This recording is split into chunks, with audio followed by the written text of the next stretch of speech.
this way here to go out to the tunnel as you come out of there on Webster. So this is just the existing campus and what it looks like. This is your service area, essentially.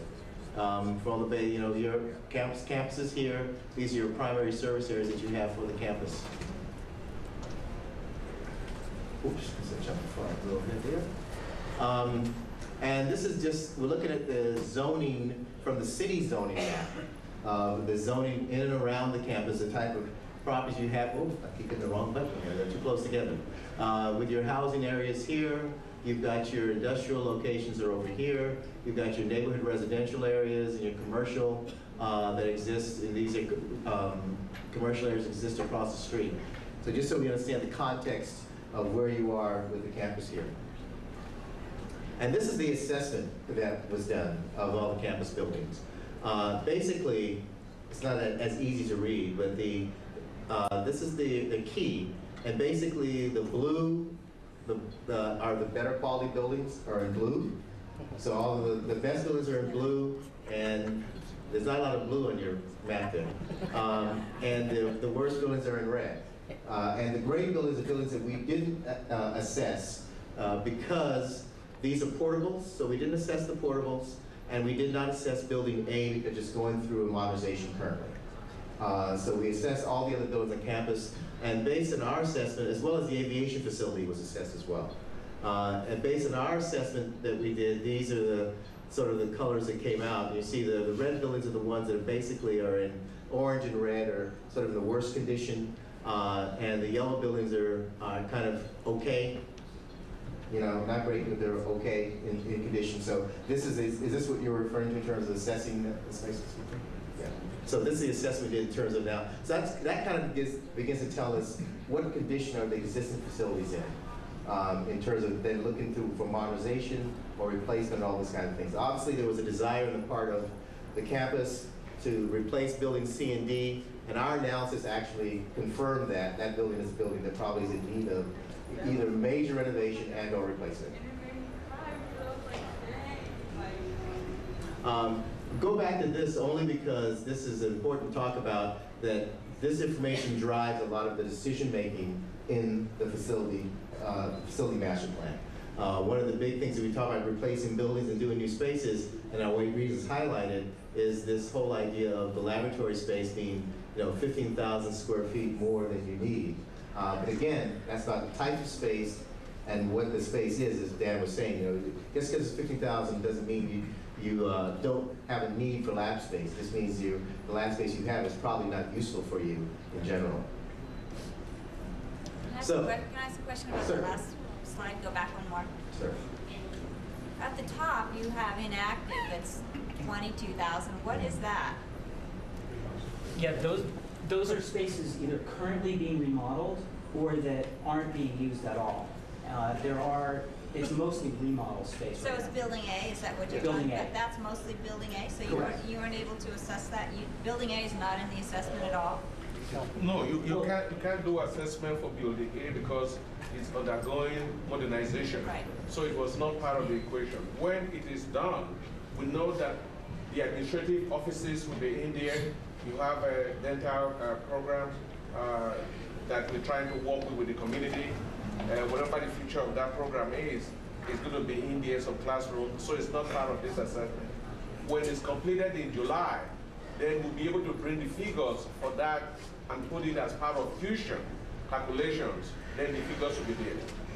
Explain what fusion is. The state has a model whereby every room that is in the college, whether it is offices, lab, corridors, you calculate the square footage area and present that to the state, so that each time you make changes to those spaces, every year you send in an update for those spaces. The reason is to be able to get funding from the state to be able to do what you describe as scheduled maintenance every year from the state. That is why we do that.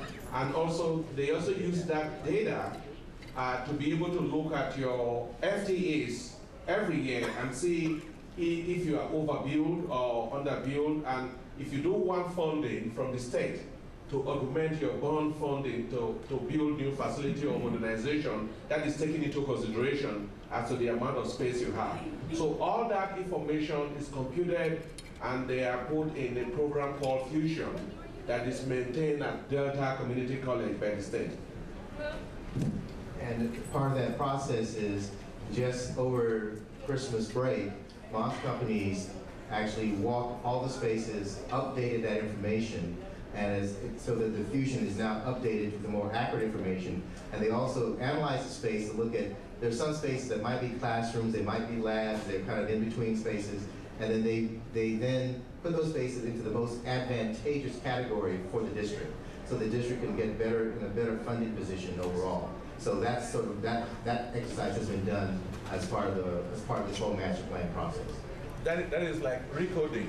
The areas was recoded so that it would be in the best advantage of the college. When you did your initial assessment about how much additional space we would need, did you factor in the likelihood that more and more of our classes would be offered online and there would not be the need for the physical institution? Short answer is yes. Yeah, yes, we did. And how do you make that guess? Well, here's what's interesting. Can you repeat the question? Yeah, the question was, did we, let me make sure I get it right, that the fact that many courses are offered online and probably more will be in the future, how did we take that into account in calculating space needs? Is that correct? Yeah. What's interesting, right now, the state gives the college space based on WISH or FTES, regardless whether it's online or in a classroom. So we're looking at total WISH, total FTES, and assuming that you need space for all of it. In other words, it's very much to the college's advantage right now, the way the state calculates this. It's probably one of the only formulas that's to the college's benefit, but that's one of them. Also, McIntyre report indicated that. The McIntyre report did talk about the percentage of curriculum that would be online, and we have a recommendation in our plan about offering more classes in many different modalities, alternative modalities, including online. Thank you. So in terms of the facilities master plan goals that we had, is based on the town hall meetings we had, and all the sessions we've had, everybody came out that these are the primary goals that need to happen here at College of Alameda. One is to define entries to the campus. It says entry, but in reality that's entries plural, because you enter the campus from many different points. And so it's important that each of those points of entry is a defined entrance to the campus. There was a major desire to have a center to the campus, a core, a center, a heart to the main campus. The total campus have an identity to the community. Many people said that they drive by the campus and didn't really realize that the campus was actually here. You know, that they knew there was a lot of big buildings here, but it's like, you know, didn't really know where are those big buildings that sit back there behind all that lawn in front. Wanted to have a better link between the community and the campus. Find a way for the public to be more engaged in the campus as a whole. And in all the things that we're doing across the board, sustainability is a critical aspect of that. So sustainability, the buzzword now is green, but although it's a buzzword, it's something that is incorporated into all the things that all architects are doing today and all construction, because that's the way that the future is headed in this whole industry. Yes.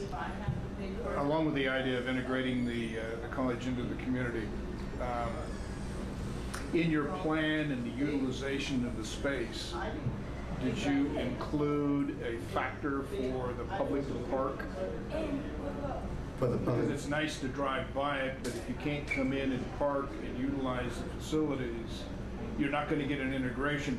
And I didn't see in your plan here where you had public parking.